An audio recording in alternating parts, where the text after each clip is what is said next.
welcome to the homestead. As you can see, our maple sap season is in full swing. I've got a big tub behind me. I don't know if you can see it.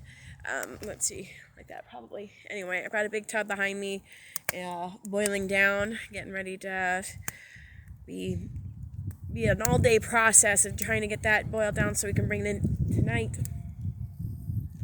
And here, there you go. Stay right there. Here, come down here. And then we'll bring it in tonight and finish it up in the house tomorrow morning. So usually this is like a kind of a 3-day process. The first day you collect it, the second day you boil it down, and then the third day you kind of finish it up. So, and I will show you how I finish it up and all that. But for right now, we've got it out here on the fire. Silly kitty. And we're gonna boil it down out here. This is the longest process, other than gathering it, I think. Although lately it's been pretty warm out, so it's gathering very quickly. But this is the other longest part. This will take about, like I said, about a day. We start this first thing in the morning and get it going. And it'll take about a day to get all of that boiled down enough that we can take it into the house and finish it up. So that's going to be a long process. My boys help with this process. They like coming out here and filling the wood for me. So I don't have to do it as often, and I can get other things done as well. And what's kids if you can't put them to work, I guess. Just kidding. But they just enjoy it. They've been excited about this ever since we said, oh, it's about that time. So they look forward to it every year, and I'm okay with that. You know, this is a skill I definitely think that it wouldn't hurt for them to have. And they enjoy it. They like the maple syrup. So they just enjoy being a part of the whole process. So, yep, I'm going to be doing this all day, and then I will have you join me again in a little bit as we get things ready in the inside of the house. Get down. And get it all finished up from there. So, I'll talk to you in a little bit. All right. There we go. Okay, so now we've brought in our sap that we boiled down. It filled this up almost all the way to the top. I have started to strain it out, and I'll put it in these two pots and continue to cooking it down.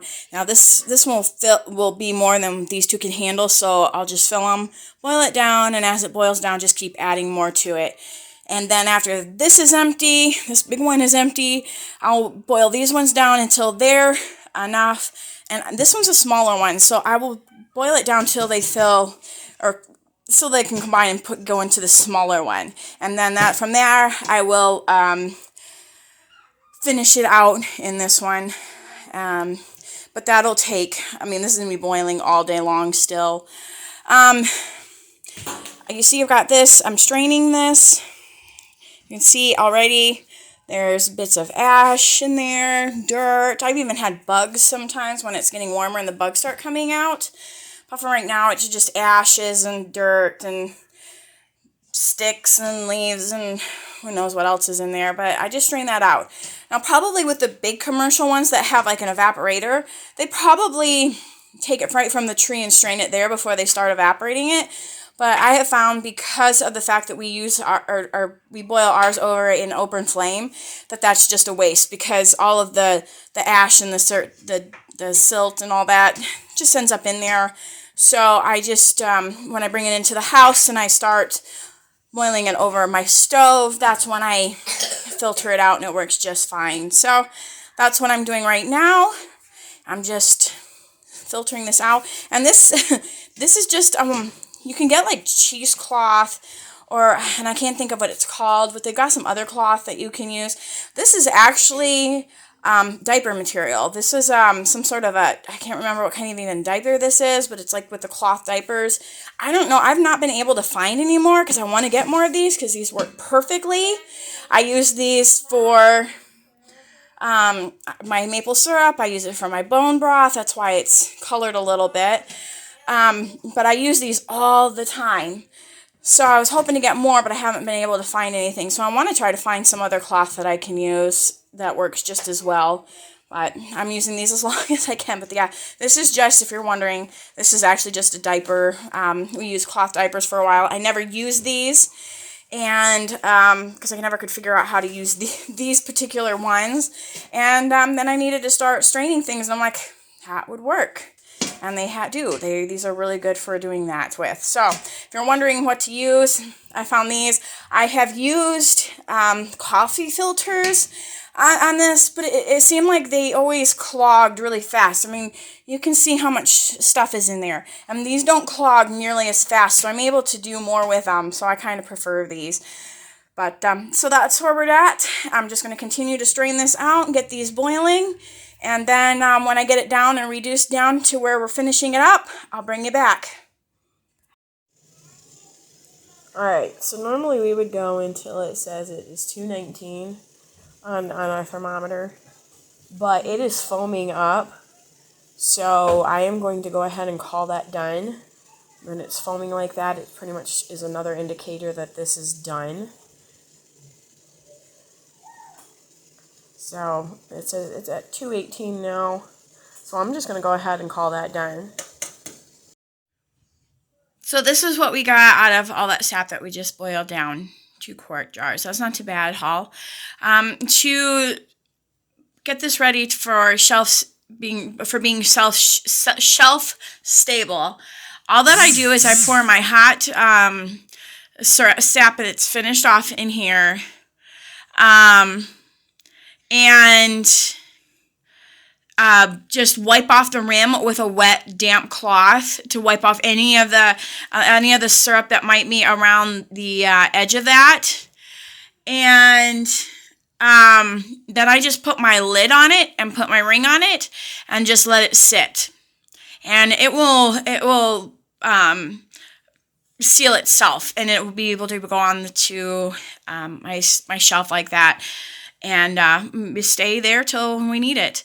One thing that I have noticed through all the years that I have done this is the fuller that I make these jars, the less likely they are to mold. You can get mold on top of your maple syrup. Now, if you look it up, sometimes that mold is not a bad thing, especially if your jar was sealed. Then what I just did was I would just strain that off and take that off and use the syrup like that. And you know, it's not a harmful mold that's on there. It just means there's more air in there that needs to be in there, or you didn't quite get all of the water out, or just numerous different things. But I have found that if I bring my level up in the jars and fill it up a little bit fuller, I have not had that problem since I started doing that. I used to give it quite a bit of head space, and I kept having problems with molding, so I looked it up, and basically it just seems like I was just not filling these quite full enough. So now I don't know if you can see the level. These are hot, so I'm trying not to touch these too much. But the level is right up in here. So this one's I think fuller. Let me see. Yeah, this one's quite a bit fuller. This one was probably the second one I filled, I think. So, these are, so these are a little bit fuller, but I've definitely made sure that to start filling them up, and I have not had a problem with molding in there. But even if it did, I would just strain that mold out. Now there is some mold on there that you can, that you don't want to use of this, but for the most part, it's not going to hurt anything if you have a little bit of mold in there. So that is something I found out after throwing out a bunch of maple syrup on frustration. So I looked it up, and I'm glad I did, because it really didn't hurt anything. So that is how we make our maple syrup. And I hope this video maybe helps you, especially if you're wanting to get into this and you feel it's a little bit